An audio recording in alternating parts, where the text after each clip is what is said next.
بسم اللہ الرحمن الرحیم لبیک لبیک لبیک یا رسول اللہ صلی اللہ علیہ وسلم تاجدار ختم نبوت زندہ باد زندہ باد زندہ باد۔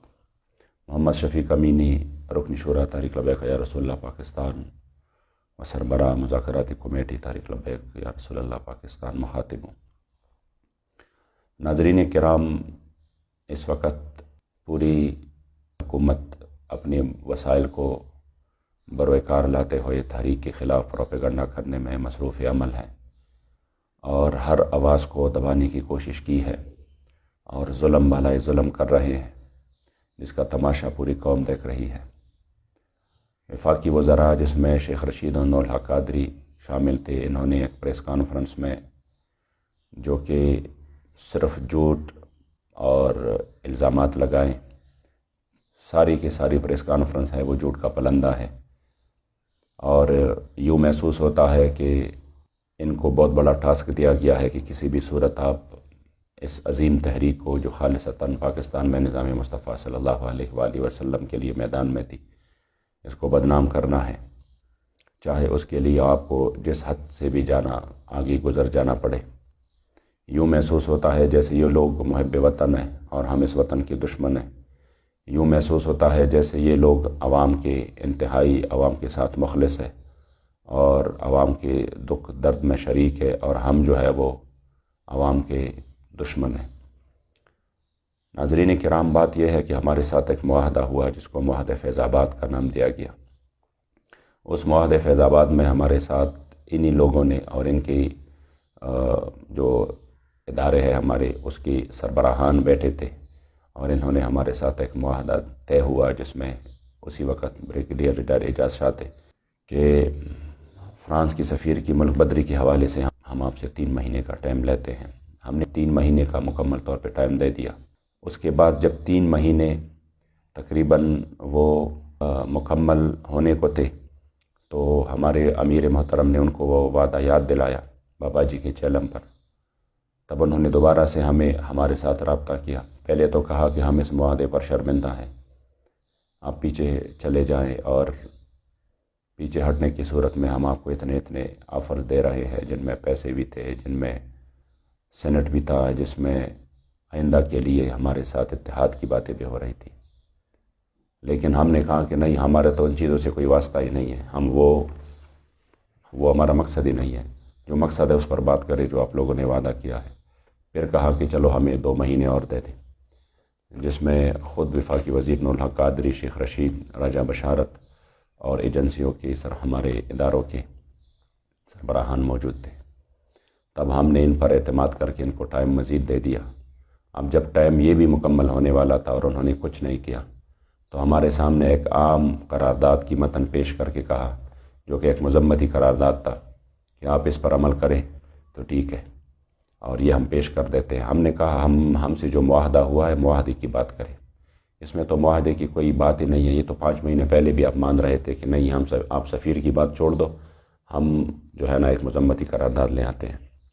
بہرحال وہ تو اپنی جگہ ایک داستان ہے کہ میں 2-3 کلپ پہلے بھی وہ مکمل طور پہ بیان کر چکا ہوں۔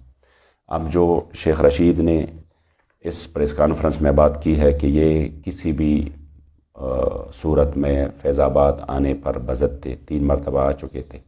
اور 4تھی مرتبہ یہ آنے پر بضد تھے، لعنت اللہ علی الکاذبین۔ یہ شخص کتنا بڑا جھوٹا ہے اور کس ڈٹائی سے یہ جھوٹ بول رہے ہیں۔ یہ اندر جب میرے ساتھ ان کی مذاکرات ہو رہے تھے تو یہ چیخ رہا تھا، اور چیخ چیخ کر کہہ رہا تھا کہ میں جو ہے اگر کسی چیز پر دستخط کر دوں تو پھر میں اپنی وزارت بھی اس کے لیے قربان کر سکتا ہوں، اور میں ختم نبوت کا بہت بڑا سپاہی ہوں، میں نے بہت بڑی جیل کاٹی ہے۔ ہم نے کہا اللہ کریم اس کا آپ کو اجر دے، آپ یہ کام بھی کریں تو انشاءاللہ تعالیٰ آپ ہمارے سروں کے تاج ہے۔ تو انہوں نے کہا نہیں، ایک وزارت تو کیا، میں پوری وزارت کو ٹکرا سکتا ہوں، لیکن اس پر کوئی کمپرومائز نہیں ہے، جب میں سائن کروں گا تو پھر میں اس کے پاس رکھوں گا۔ تو اسی وقت تو یہ چیخ چیخ کر یہ کہہ رہے تھے، اور آپ کہہ رہے تھے کہ نہ ملک قربان ہو سکتا ہے اور نہ ان کی وزارت قربان ہو سکتی ہے۔ حالانکہ ہماری جو ایمانی غیرت ہے وہ یہ ہے کہ ناموس رسالت پر ایک ملک تو کیا پوری دنیا اور ما فیہا قربان ہو سکتا ہے، لیکن ناموس رسالت پر کوئی دوسری بات نہیں ہو سکتی۔ لیکن افسوس کی بات یہ ہے کہ انہوں نے وہ معاہدے کا ذکر ہی نہیں کیا، نہ وہ معاہدہ جو انہوں نے سائن کیے تھے کہ ہم اسی معاہدے کو تکمیل تک پہنچائیں گے، اسی پر بات ہی نہیں کی۔ بات کبھی ایک کر رہے کبھی دوسری کر رہے ہیں، اور ساتھ میں پھر کہہ رہے کہ ہمارے 580 ہمارے پولیس والے زخمی ہیں، ہمارے شہداء ہیں، میں ان کے پاس جاؤں گا، ان کا ہمیں بھی دکھ ہے۔ اور میں یہ بھی یقین سے کہہ سکتا ہوں کہ اس میں جو اکثریت زخمی ہیں یہ آپ ہی کے لوگوں نے زخمی کی ہیں، جو کہ سول کپڑوں میں آئے تھے اور وہ صرف انتشار کے لیے آئے تھے، کیونکہ تحریک کا یہی مقصد ہی نہیں ہے، تحریک کا یہی پیغام ہی نہیں ہے، تحریک کا یہ چیز جو ہے نا، تحریک کے خون میں شامل نہیں ہے کہ وہ اپنے لوگوں کو نقصان پہنچائے۔ ہمیشہ سے ایسے ہی ہوتا رہا۔ پچھلے دھرنے میں بھی ہم نے شہریار افریدی کے سامنے ہم نے یہ رکھا، اور انہوں نے باقاعدہ اسمبلی کی فلور پہ کہا کہ جنہوں نے توڑ پھوڑ کی تھی شیخو پورہ وغیرہ میں، وہ تحریک کے لوگ نہیں تھے، وہ دوسرے پارٹیوں کے لوگ تھے، اور ہم نے ان کو پھر نادرا کے ذریعے ان کے جو ہے نا وہ تمام کے تمام اس کی تحقیقات کی ہے۔ تو اب بھی ہم کہہ رہے ہیں، جو اکا دکا واقعات ہوئے ہیں اس طرح کی، جب آپ ہمارے اوپر ہمارے کارکنوں پر گولیاں برسا رہے تھے، تو ظاہری بات ہے پھر اس عمل کا تو رد عمل ہوتا ہے، لیکن صرف اور صرف یہ ہے کہ اس طرح ان کا ذکر کرنا، وہ بھی ہمارے پولیس والے ہیں، ہمارے بھائی ہیں، ہم اس کی دکھ میں درد میں شریک ہیں، لیکن کیا آپ صرف ان پولیس والوں کے وزیر ہیں؟ یہ جو قوم کے بچوں کو آپ نے، ہزاروں بچوں کو آپ نے معذور کیا اور ان کی ٹانگیں توڑوائی، ان کی آنکھیں نکالے، اور ان کو بچوں کو، چھوٹے چھوٹے بچوں کو آپ نے ربڑ کی گولیاں قریب سے ماری، جن سے وہ شہید ہو گئے، جو آپ نے سیدھی گولیاں ماری بزرگوں پر، جس میں 80 سالہ بزرگ شامل، جس میں نوجوان لوگ شامل، ان کا تو آپ نے ذکر بھی نہیں کیا۔ کم از کم اس کا بھی میڈیا میں ذکر کرتے کہ ہم نے جو اتنا بڑا ظلم کیا ایک ایسے بندوں پر جو کہ خالصتاً دینی اور شرعی مسئلے کے لیے میدان میں تھے۔ چلو جیسا بھی ہے، انشاءاللہ تعالیٰ وقت آنے والا ہے، قوم کے سامنے سب کچھ واضح ہو جائے گا۔ اس کے بعد جو نور الحق قادری ہے وہ کہہ رہا ہے کہ میں گزشتہ 2 سال سے ان کے ساتھ انگیج رہا، تو میں کچھ گزشتہ 2 سال کی سٹوری بھی تھوڑی سی قوم کے سامنے لاؤں کہ پچھلی مرتبہ جب آسیہ ملونہ کے حوالے سے پوری قوم روڈوں پر تھی، تو آپ ہی آئے اور آپ نے کہا کہ میں اس میں جو ہے نا وہ درمیان میں ہوتا ہوں اور آپ لوگ اس دھرنے کو ختم کریں۔ پھر اس کے بعد میں نے آپ سے اسلام آباد میں ملاقات کی، میرے ساتھ 2 اور اراکین شورا بھی تھے،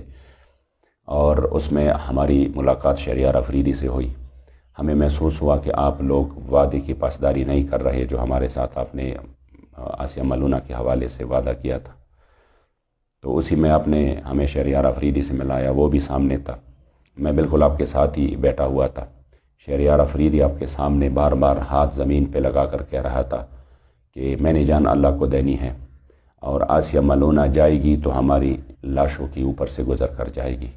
اور آپ تحریک والے ہم سے کیسے یہ مطالبہ کر سکتے ہیں؟ کیا ہم مسلمان نہیں ہیں؟ کیا ہم حضور کے غلام نہیں ہیں؟ تو آپ جب بار بار یہ بات آپ کے سامنے وہ کرتے رہے، تو میں نے اپنے ساتھیوں کو کہا کہ یار ان کو مزید یہ بات کرتے ہوئے بھی ہمیں شرم آ رہی ہے، یہ اتنے ماشاءاللہ سچے سچے پکے مسلمان اور عاشق رسول ہیں کہ اگر آسیہ ملونہ جائے گی تو ان کی لاشوں کے اوپر سے گزر کر جائے گی، تو پھر ہمیں اور کیا چاہیے؟ الحمدللہ ہمیں اگر ایسے وزراء ملے ہیں، ہم نے آپ پر یقین کیا، اور پھر وہی آسیہ ملونہ آپ کے ہوتے ہوئے اور ہمارے 40,000 علماء صلحاء جیلوں کے اندر ڈالتے ہوئے چلی گئی، آپ نے فون بھی نہیں اٹھایا، آپ نے میسج کا جواب بھی نہیں دیا، تو آپ تو انگیج رہے اسی مسئلے میں پہلے سے، جو کہ میں نے قوم کو بتا دیا۔ دوسری بات یہ ہے کہ اس میں آپ نے کہا تھا کہ ہم اپنے موقف سے پیچھے نہیں ہٹے، اتنا جو ہے نا آپ کو علم بھی ہے، اس حدیث کا بھی آپ کو علم ہے کہ لا ایمان لمن لا عہد لہ، اور اس آیت کریمہ کا بھی آپ کو علم ہے کہ وَأَوْفُوا بِالْعَهْدِ إِنَّ الْعَهْدَ كَانَ مَسْئُولًا۔ اس کے باوجود آپ اتنے سخت ترین جھوٹ بول رہے ہیں کہ وہ ہم اپنے موقف سے پیچھے نہیں ہٹے۔ آپ کا موقف تو آپ کے جو ہے نا ہمارے ساتھ ریٹن پہ موجود ہے، جس پہ آپ کے دستخط ہے، وہ آپ کا موقف ہے۔ اس موقف سے آپ کیوں نہیں پیچھے ہٹے؟ کیوں قوم کے سامنے اتنا بڑا اور گھٹیا ترین الزامات بھی لگا رہے ہیں، جھوٹ بھی بول رہے ہیں کہ آپ اپنے پیچھے نہیں ہٹے؟ آپ نے جو ڈرافٹ تیار کیا وہ تو اسی وقت ہم نے آپ کو کہا کہ اس میں تو معاہدے کا ذکر ہی نہیں ہے۔ جب ہم نے آپ کو کہا کہ اس میں معاہدے کا ذکر آ جائے، اور آپ نے کہا کہ چلو پھر اس کو یہ کریں گے وہ کریں گے، دوبارہ اس کو توڑ دینا چاہتے تھے، تو اسی وقت شیخ رشید نے آپ کو کہا کہ دیکھو، جو ساتھ میں بیٹھے تھے اس کو بھی کہا اور آپ کو بھی کہا تھا کہ دیکھو ان کے ساتھ بات گول مول مت کرو، بالکل کلیئر اور صاف بات ان کو کہہ دو کہ جو معاہدے کی بات آپ کرتے ہیں وہ ہم نہیں لے کے جانا چاہتے اور نہ ہم وہ کام کر سکتے ہیں، اس لیے ان کے ساتھ اس پر ٹائم ضائع نہ کرو۔ تب ہم نے کہا جب آپ ہماری باتیں نہیں مان رہے تو ہم کس لیے پھر جو ہے نا آپ سے آگے مذاکرات چلائیں۔ اس کے باوجود بھی ہم نے آپ کا وہ ڈرافٹ اٹھایا اور ہم نے کہا کہ چلو اس پر ہم اپنی شورا میں پھر بات کرتے ہیں، اور صبح کو آپ کے لاہور کے ایک ذمہ دار نے ہمارے ساتھ بات بھی کی، جس کے 2 گھنٹے بعد پھر ہمارے امیر محترم کی گرفتاری ہوئی۔ تو اتنا جھوٹ آپ مت بولے، اور صرف ایک وزارت کی خاطر اور وزارت کی چمک دمک کی خاطر میں تو سوچ بھی نہیں سکتا کہ ایک بندہ جس کے پاس علم بھی ہو، جس کے فیملی بیک گراؤنڈ بھی اس طرح ہو، وہ صرف ایک وزارت کی خاطر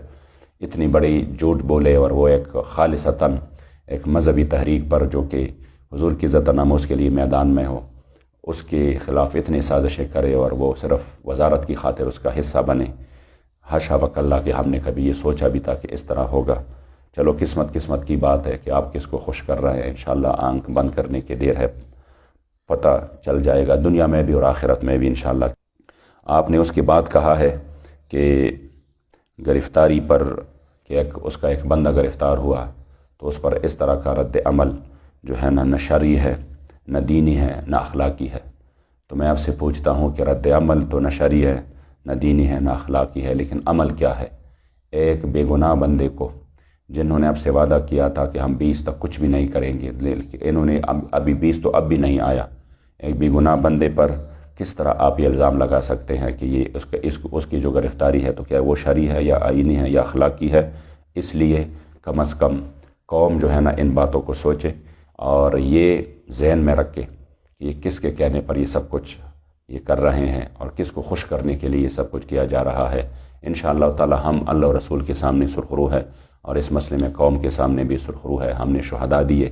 ہم نے بڑے تکالیف اور مصیبتیں برداشت کی اور مزید بھی برداشت کریں گے، کیونکہ ہمیں ان کے معاملات کا پتہ ہے، لیکن کم از کم یہ قوم انشاءاللہ تعالی اسی پر ضرور وہ مطمئن رہے گی کہ ایک جماعت ایسی تھی جنہوں نے کبھی اپنے اصول کا اور اپنے نظریات کا سودا نہیں کیا، اور اپنے کریم آقا صلی اللہ علیہ وسلم کی عزت و ناموس کے لیے میدان میں رہے۔ اللہ کریم جل جلالہ ہم تمام امت مسلمہ کو اور بالخصوص پاکستان کو حق بولنے کی، حق کہنے کی اور حق کو قبول کرنے کی توفیق عطا فرمائے۔ لبیک لبیک لبیک یا رسول۔